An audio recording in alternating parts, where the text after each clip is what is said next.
don't really see how PSG can really kind of get around that. No, I mean, you basically either poke out at the starts that BDS can't walk forward, or like you were just saying there. And so, very interesting game one. Is a best of 5 here for the first time. Obviously, earlier, previous series as well, but it was rest of best of 3s until play-ins until now. So, the advancement matchup to see who goes to Swiss stage will be decided here, and both teams opting more standard. Get a feel, see how the enemy team's playing before you make your bigger adjustments in game 2. Absolutely. And look, which is stronger?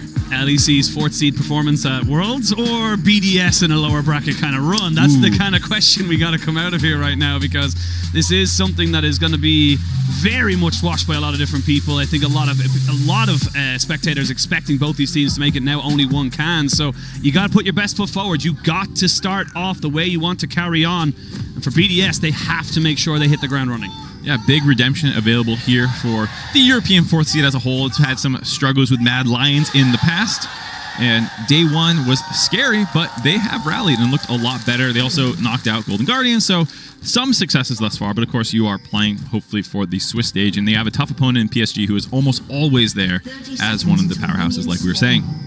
And PSG, that's the thing, is like BDS is the 4th seed from LEC. 4 seeds for LEC in Worlds Swiss stage would be nice, but this is PCS's only seed left. This is the only thing they have to really kind of continue on with the tournament. So the VCS already got their seed in. They were guaranteed after the way the bracket went. So PCS, they don't want to fall down as a kind of a play-in region that's not able to send their first seed off to the grander stage. Yeah, and I think relying on Maple, who has come back to the PCS after that stint on TSM in North America, instantly back on the world stage, joining the #1 seed with PSG. And helping guide them. I think you've seen a lot of Maple's strengths on a team that can function and follow his leadership. They showed that graphic. 110 games of Worlds. 9th most. I believe maybe 9th, moved up to 8th. We'll have to check if it's going to go up any more through play-ins here. But very, very impressive leadership out of him and helping lead this team through a difficult play-ins. Yeah. For BDS, they're kind of these players are looking to make that kind of legacy for themselves. They're very, very green. Most single digits. Yeah, literally almost all single digits, if not at the start of this 0. And I mean, for people like Crownie and even Adam and stuff like that, it's kind of been a stage they've been looking to get on for so long. Obviously, Adam had done it before, but it just feels like this is the team they need to try and perform on. And for Crownie especially, it just feels like it's been a long time coming. Yeah, and we'll have to see how much Adam can do on this Sion pick. I did call it boring. However, there is the other school of thought, the Baus school of thought, made in Europe. And we'll have to see if Adam wants to go for some annoying proxy farming, dying 10 times, ulting down lanes left and right. And it does actually kind of match up with the way that Adam somewhat plays the game, where he is more roam focused, more willing to take aggressive plays, and try and have a big influence on the map. And Sion can't do that quite well. Boss standard, made in Europe or find in Korea. I don't know if they appreciated it. I don't know exactly how they feel about it, but Sheo, full clear on the top side, now looking to see if he can maybe make something happen here. Wave's in a bit of a bad spot for Maple. You can see he really wants to try and just kind of get this one going, but right now just very, very aware that I don't know exactly where this Sejuani is, and Sheo is very, very patient for the moment. We'll see him now finally revealed. Gonna see a flash for flash.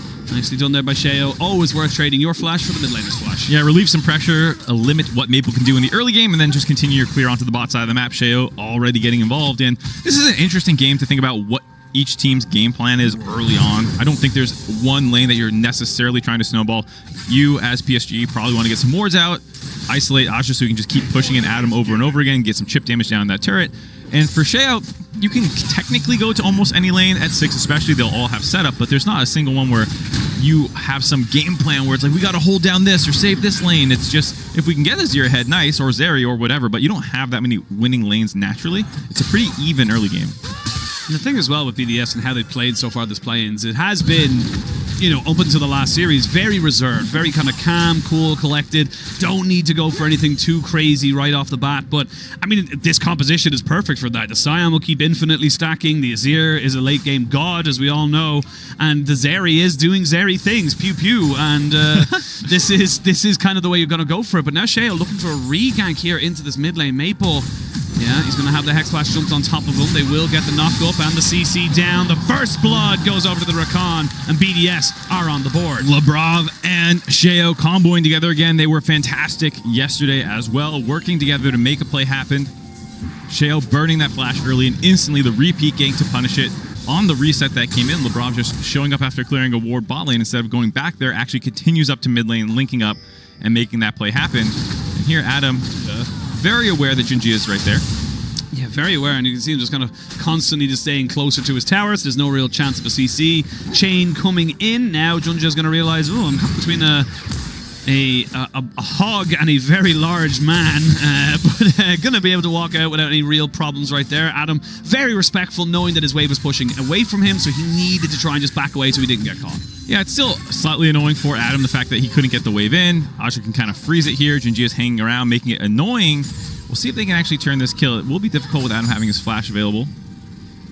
Yeah, I don't really see them kind of going for this one right now, but Azhi's going to be able to kind of freeze this very, very effectively, and this is where the matchup really starts to become difficult for the Scion. And yes, he won't die, but he won't exactly be thriving either. No, you are a low econ tank jungler. You know, you take your money, stash it in the put it in your pillowcase. Yeah, you're not. There's no investments coming long term for him. He is going to be holding on as best he can. And I think it does put more pressure on Crownie and Nuc in these situations then, because I think Adam has been one of the most impactful top laners thus far in a meta where I think top laners have had a good showing in terms of impact.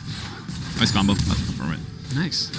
But yeah, I think you've seen Renekton's take over games. We've seen Rest with his Aatrox having good showings, even though they didn't win that game. You've seen that this is a pretty good meta for top laners if you're in one of the more bruiser champions to take over. Yeah, absolutely. I think for Adam, I think a lot of people were expecting Adam to kind of obviously, continue with those bruisers. A little bit of a slightly different look here with the Scion low econ tank in the top side, but we'll see if it has the same kind of impact. Again, Scions have been throughout the meta just one of those picks that you can always go back to. You can always rely on as the worlds and metas change, because it's just that reliable. That decimating smash is so good. Just keeping the wave nice and trimmed down. Yeah, and even when he doesn't have the best itemization in the world, like you said, just so much in the kit that allows you to scale up and be a front line. And I know there's a question of how good tanks will be. Currently, it does feel like they are behind some of the bruisers and carries, but if it looks like a good angle for it, you can always make it work. And on the flip side for PSG, I think there's going to be a lot of pressure on Wako. He's someone who I loved watching at MSI this year. He is incredible, and I want to see them get a little bit aggressive here soon. Start when the sixes come in. Hopefully find some plays with JunJia and not just seed everything, because this is what we kind of saw at a CFO, and BDS was very happy to punish it. And it's something that I feel like is sometimes a detriment to the PCS region, where they are just too happy to sit back, scale, not contest objectives, not really go for anything. And then it's third dragon, you're 4K down, you're on soul point for the entire rest of the game. Yeah, and you then have to fight every single moment of every single objective because there's nothing you can really do. And now you can see with Wako, knowing that the dragon just went down, he's going to have to play so respectfully because he doesn't have support. And that means a free turret plate goes over to the bot lane. Crownie going to drop down a ward as well to make sure he doesn't get caught out by Woody. But I mean, right now it's pretty solid here from the side of BDS. The difference in the gold is literally the kill. That is it, and that dragon now as well. But nice combo. Not really going to lead to much else, you would imagine. Maokai is coming, but knows he's on a ward, so no Nature's Grasp to really make this one happen. I will say Labrov going to bring the Maokai back over the wall. The Bramble Smash should just be able to kind of deter any other engages. But yeah, I mean, PSG, I mean, they looked for something, but I don't think it was there. I don't think it was ever there. No, just you land a combo, you see where it goes, and you don't want to flash, you don't want to burn any ultimates, so you just take it and go. And again, the scaling continues. I think from a scaling perspective, PSG is fine. Wako and Maple are obviously going to be fine. We saw exactly how good that can go. With Jimmy in yesterday, his Jace was incredible.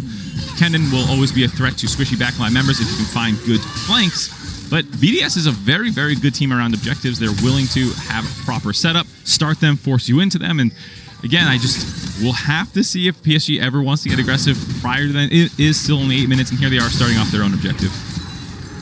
We had a little chat before we came online, obviously, in the green room, and we were saying, you know what? If this first game starts like that last game from GAM and Team Wales, we'd be very happy. I think it was like 27 kills in 22 minutes or something like that. Yeah. I don't think we're getting that, Mark. No. I don't think so. I think it's slow and steady, sadly, does win the race for either of these teams. We're about to start talking about all the rotatos going on. Oh, wow, yeah, the bot side. You're in Ireland, you like potatoes. Oh, yeah, the crossover's there. There you go, man. The crossover the we never knew. Crossover. We never knew we needed, and you know what? We probably still don't. We thought about it, reviewed it.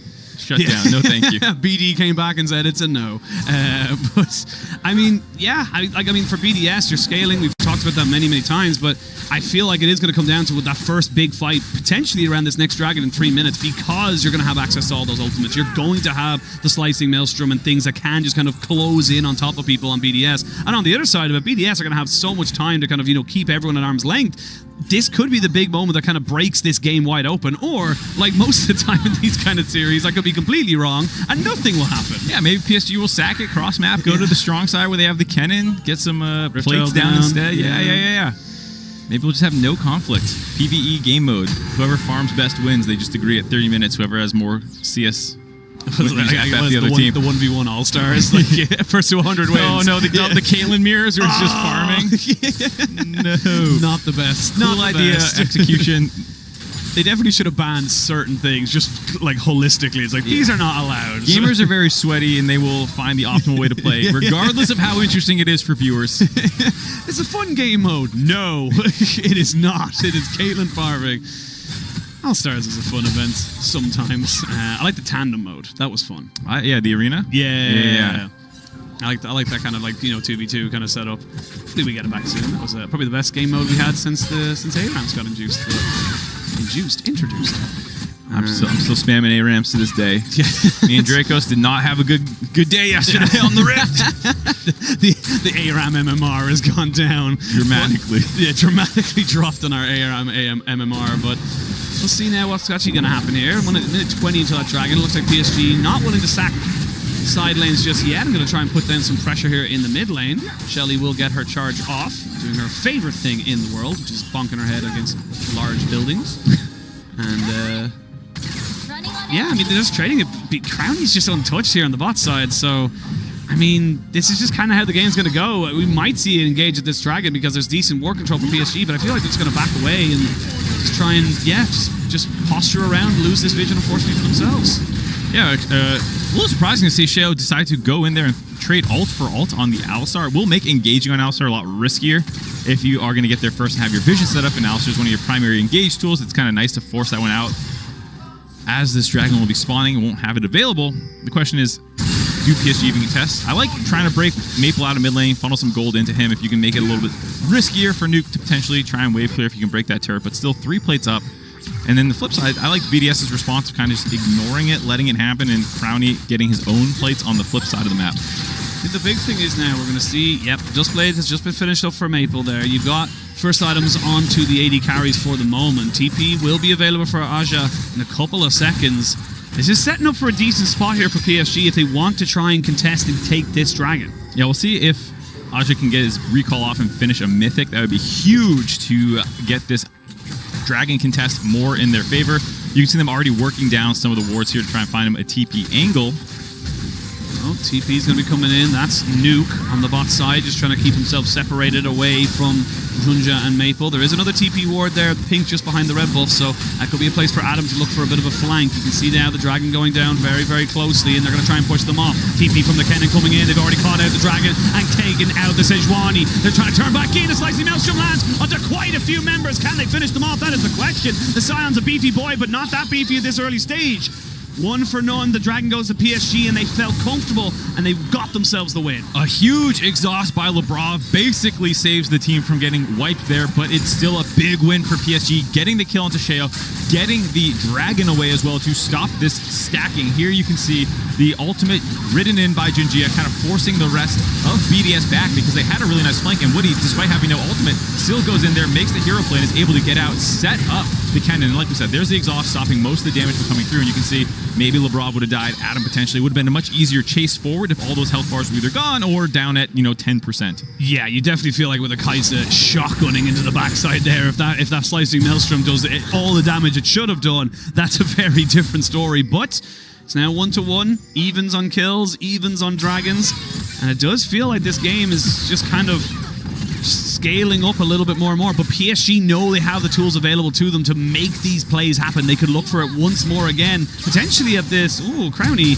Yeah, I was going to say, if he gets stunned there, he is almost certainly going to die, so has to flash away. Very unfortunate to lose his summoner there. Yeah, a nice little punish by Azhi. Getting in, getting the lightning charges down, forcing the flash. He did not have his own because he used it in that dragon fight, excuse me. And here I gotta say, I do appreciate the aggressiveness out of PSG. Yesterday when watching CFO, that was a situation where maybe they just go for the dragon contest and then back off, but PSG wanting more, finding their angle, and Azhi being the main focus, having that Kennen picked early and kind of calling out Adam's champion pool, looking pretty good right now with a 40 CS lead, being able to get way ahead, able to have a big impact in these dragon fights, and putting BDS now on the back foot after what was a really nice first blood in mid lane. Yeah, it really was, and I think that Azhi is kind of being able to, he's got the coal, stacked it off, sold it, got himself very, very far ahead. Now, Adam should be able to finish off this turret, so it should be a trade on either side. Both these teams tit for tat for the moment as they look to try and just gain as much resources as possible. And with PSG picking this early kind of, top jungle mid, very much in the first 3 picks of this draft, it makes sense that they had a lot of priority here. It makes sense that the top half of their map is the one that's getting ahead. Yeah, I think so. I like the decision here. Getting Azhi, getting the Rift Herald at the same time, most likely going to drop that one mid. BDS, like we said, going for more of the cross-map play, knowing that PSG has overloaded the top side of the map. You can see the goal difference over time, powered by AWS. A nice recovery for PSG here, and I think it's going to put pressure on BDS around these neutral objectives to have better setups there where they're not all corralled on one side. They have this front-to-back team fight. You highlighted the flank ward that potentially Adam could have gone to. The impact of a flanking Scion is sometimes negligible. The rest of the team does not. It's the deadliest. Yeah, you do your ultimate, you miss, you go flying past, meet up with the rest of your team. Yeah, it can be a little underwhelming. And I think with the amount of poke available for PSG, it does put pressure on BDS to find their own good setups. Because if you're just getting chunked out, forced back by Maokai saplings and ultimate every single time, I wonder how they want to approach these in the future if they are going to try to flank Adam next time instead. I love that you brought up the flank and kind of how Adam's not really on that bruiser, as we mentioned earlier. He's on a tank that the impact is not as high as it usually can be. And unfortunately, I'm going to, kind of have to make a comparison, is that if you ever watch the LPL, if you ever watch some of the Azirs we have in the LPL, specifically Sheo, he's the flanker. He's the one going Bananas. for the crazy plays. Yeah, but that's the kind of impact he has to have, because when the Shy was kind of on these things like the Scions and the Orns and stuff like that, it meant that he had to be that impact player for his team, and I feel like Nuc kind of has to facilitate that role as well. We haven't seen a ton of crazy Azir engages out of Nuc. He's more the sit back, use it to disengage, go for consistent DPS. Whereas, like you said, there's a lot of Azirs at Worlds waiting in the Swiss stage who are way more on the engager side, the setup. And if BDS are going to win the series, maybe that's the role they have to take, so that way Maple cannot just sit back and poke with Wako until they find their own time. We've got a lot of time. We've got plenty of time. We actually have 45 seconds of time until potentially the next fight, as the Dragon will be spawning, but start to see now where these teams want to try and highlight. I will say, Adam not finishing up his first item really does hurt right now. He really would love just to have something to kind of go for it. I will quote Jamada on this, is that gold doesn't make a big difference. Item completions change how the game is played, and that's just kind of so key when you're looking to try and contest these objectives. Yeah, I understand what Adam's doing here. You have double magic damage topside if the jungler ever comes up there, so you go your Merc Treads early, and then even grabbing the Negatron Cloak can help a ton to negate a lot of that. But does stop you quite a bit if you're not going to just finish that item first and you're instead going to go back to what I assume will be Jack Show. We'll have to see where he ends up going. The Jack Show makes a lot of sense here, just because of you'll stack it up fairly quickly and you'll be able to stay alive while you've stacked it up, so that's kind of the value of it. But Nuc now pushing up towards this top side. Do they look to try and burn down Azhi before this really goes down? He will just clear out the wave, back themselves away, which means PSG get full priority on this bot side. They'll get themselves at the second dragon. There's an Ocean Soul. And I mean, look, we talked about how patient and calm BDS can be, but they seem to be a little bit behind on the plays right now, because that's a tower for a tower and a dragon. So PSG are already coming out on top of this trade. Yeah, I mean, PSG definitely have a bit of a tempo advantage just from the fact that Azhi will be uncontested in side lanes and can get kind of first move if he wants it. You can see there, BDS, without the Scion having his Mythic, perhaps is the reason that they are saying, okay, let's trade this. It's just second dragon. Absolutely fine to give this away and continue to scale. We already talked about their scaling options are incredible. Crownie and Nuc will both become monstrous threats in the mid to late game, and they did not have the easiest angle in there. So strategically, totally understand why they played that way. Yeah, I mean, they're looking for Adam on this bot side, but he is still a Scion, so you have to be very, very careful. They're taking a hell of a chunk onto that turret, though. Should be cleared out for now. Just about keeps it alive. But I mean, we saw the level difference now between Adam and Azhi, excuse me. It just feels like it's getting more and more further and further. It's 50 CS now between these two. And yes, I know we keep mentioning it, it's a tank jungler. It doesn't make that big of a difference.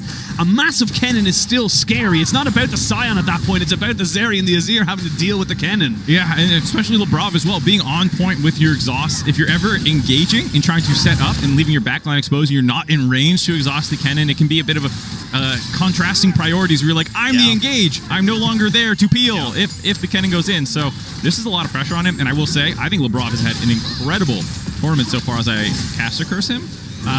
Maybe caster curse did. Maybe he was delivering JunJia to the rest of his team, but no real carries there. Was the front line fronting up. The Jack Show finally finished up there for Adam as he finally feels he has some kind of presence within this lane. But I mean, yeah, absolutely. I think Labrov has had a really solid tournament so far, has really stepped up for his team when he needed to. I'm thinking more specifically, you know, kind of being that facilitator, being the guy who needs to step up. I always think of the Brom game he had just recently there, and it just felt like he was on point with every unstoppable, or unbreakable, every single time he needed to put down the ult to kind of kite for his team. See if he can do the same, because like you said, he's kind of got an unfortunately, you know, damned if he does, damned if he doesn't situation of I go in or I don't, and either way I kind of screw my team. Yeah, and I thought the Taric game yesterday was great as well, having that little splash of creativity in your champion pool, because he is a lot of the times kiting back with the Braum. His most played is Rakan, so he is of course great on this champion as well, and here it is.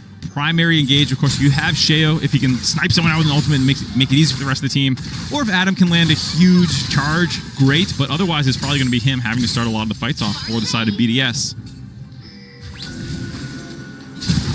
Mark, how are we doing? With 2 kills in 20 minutes? I mean, you're LCS, I'm LPL. This is slow by any standards. 0.1 combined kills per minute is the gameplay I like to see. Let me tell you, I'm a pacifist. I know, but it's just... Unless I'm playing... I'm an entertainer. I'm a murder hobo in games. In real life pacifist. Get those Baldur's Gate 3 going, you know. No one is safe. Everyone must die. Thank you for saving our village. No. Do you have XP for me? You will die. 1 XP? Give it to me. I'll take it. It's like that Megamind meme. It's just like, I wouldn't say saved. I would say under new management. Yeah, exactly. It's great to see what's kind of the next big play. But I mean, look, Baron is on the table right now, and it was something that BDS were willing to do the last time, as we see PSG finally pushing in to clear off most of this vision. There is a ward or two that's kind of hovered around this Baron pit, so there is potential to kind of spot out what is going on, but I don't think PSG are going to pull the trigger on this anytime soon. No, I do like BDS kind of... The way they've been moving away from PSG and some of the power positions that they've been in, I thought yesterday BDS flowed between their plays very well, and I think in a situation here with how much damage they have on Baron, they can look for situations where PSG falls asleep at the wheel. You can maybe get damage over the wall. Zeri can hop walls, Sheo can hop walls, and Nuc can, of course, hit free from behind. And so there are some tricky plays for BDS here if they ever choose to do it. And yesterday they showed a more aggressive look where they were willing to kind of flip some objectives, and maybe that's one of their avenues here. If they're trying to avoid straight up conflicts, maybe you can look for some tricky Barons, but PSG is kind of all over that right now, given that the next dragon isn't spawning for another 45 seconds. Adam has done 1,000 more damage this game than Crownie. How? Yeah, that's the maths in my head wasn't computing right there. So I did get a little tidbit as well. Crownie is 12-5 on Zeri for this. So, you know, big pogs.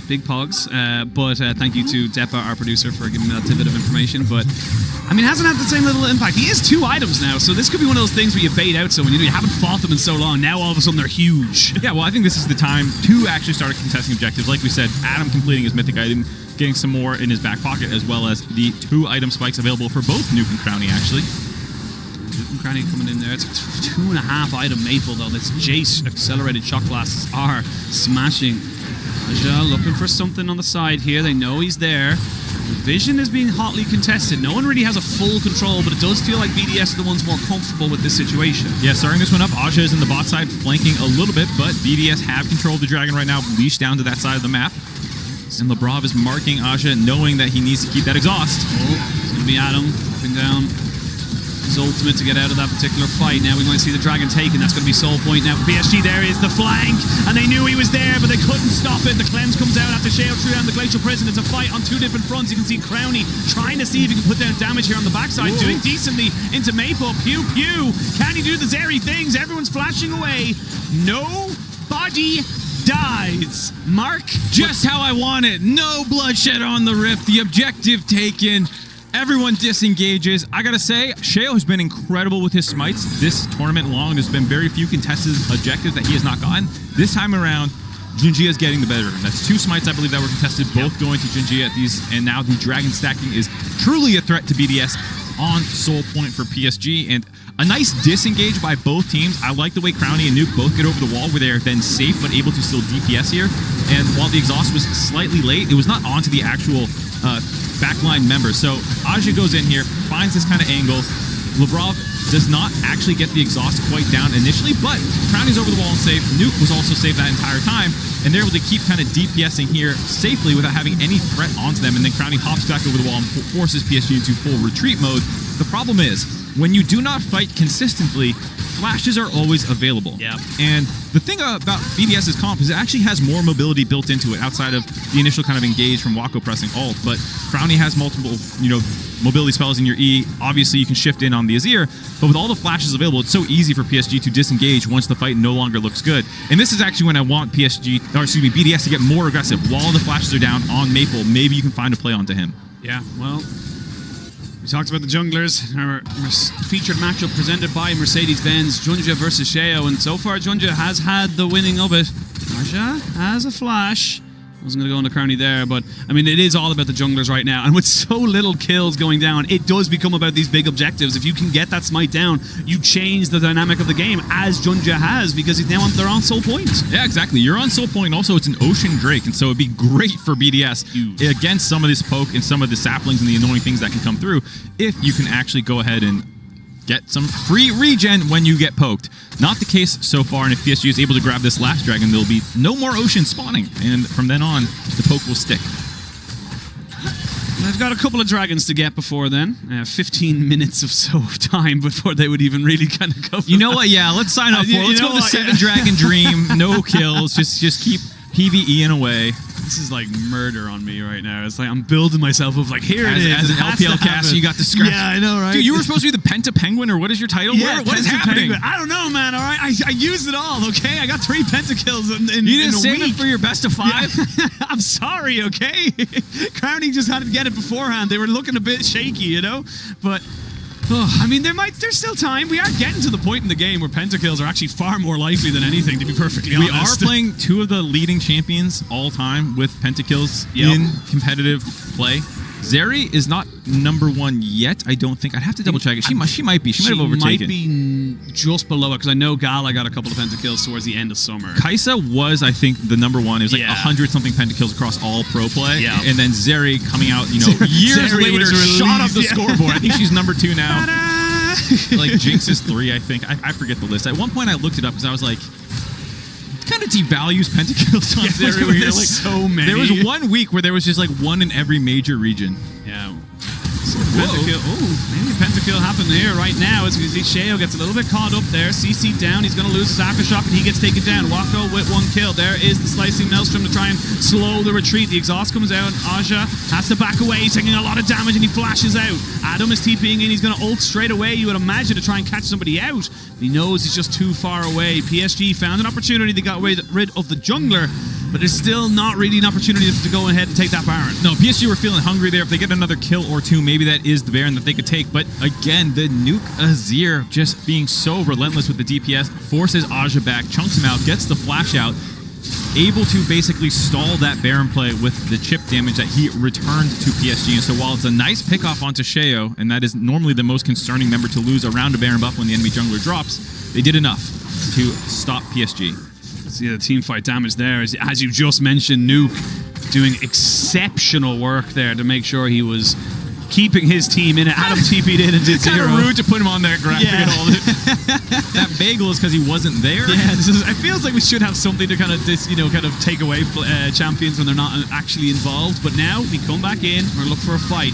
Azhi, no flash this time, so can't really look to engage. Whoa, JunJia looking a bit aggressive there and going to take a lot of damage. And they shotgun on the backside. Wako looking to take out Nuc. Good flash away from the Shurima ultimate, and now he's taking out Nuc. The ultimate from the Maokai keeps everybody in place, and a double kill for Wako as the Sion is now dead. Sheo running for his life. It's looking like it's going to be an ace. Not quite though, as you can see that the Sejuani should be up. No, he's been caught, and there it is. Ace 5 for none. PSG, they were just as bored as we were.